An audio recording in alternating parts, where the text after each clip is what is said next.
Now to the NT's special report and how Australia's smallest and hottest capital city has a big problem with energy consumption for air conditioning.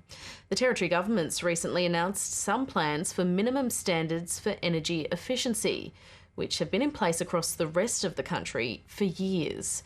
But researchers say much more needs to be done, or energy use will only climb as the climate changes.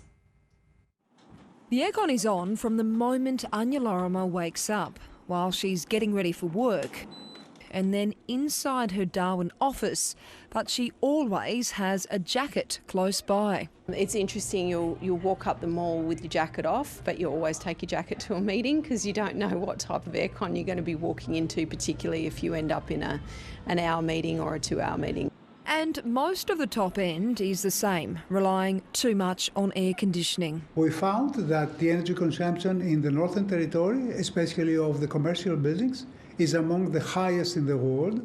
The cooling energy needs are very, very high, and this is because of the quality of buildings. You can see and feel the problems walking the streets of Darwin. Out here, it's hot, and air conditioning exhausts add 2 degrees to the city's surface temperature.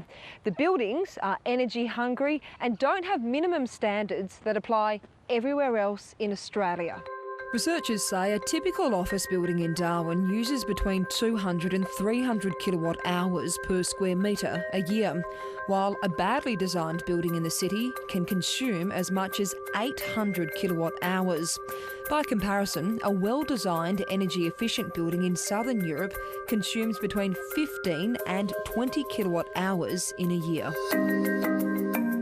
You can see these aircons simply eat money. So it's easy to see why the NT wants to play catch up fast. It's looking into the costs and benefits of adopting energy efficiency standards for commercial buildings, practices already in place around Australia.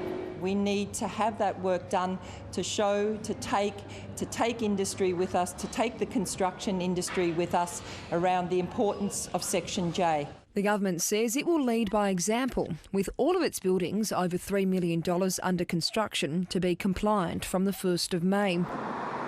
The NT Property Council, which previously recommended implementing Section J for new commercial buildings, now says it's waiting on further information from the NT government about the plan's scope and implementation. Researchers say it's a start, but much more needs to be done. The announcement said that Section J would only be applied to government projects over the value of $3 million, which excludes a lot of the smaller premises around town.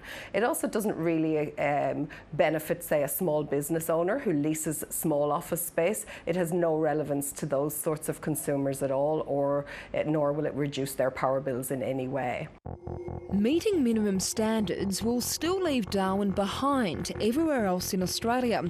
There's also the question of what to do with existing buildings, which would need retrofitting and major changes in order to become energy efficient. Europe, Singapore and the United States have all successfully developed zero energy buildings, both new and old, on a large scale.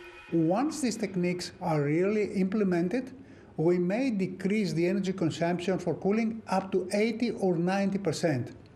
The rest 10% may be covered by using renewable energy sources. So in this case, the total budget or the annual budget of the building is very close to zero. Environment groups say the government missed an opportunity to target energy efficiency works with their grant to homeowners during COVID. Researchers say their biggest concern is what will happen to Darwin if things stay the same. Climatic modelling shows the Northern Territory's already hot summer average temperature of 33 degrees could increase by up to 5 degrees Celsius by 2050. Research shows this could double the already huge energy consumption for cooling, and there's flow-on effects for productivity, the environment and the health of people who live here. Diana Damjanovic, ABC News.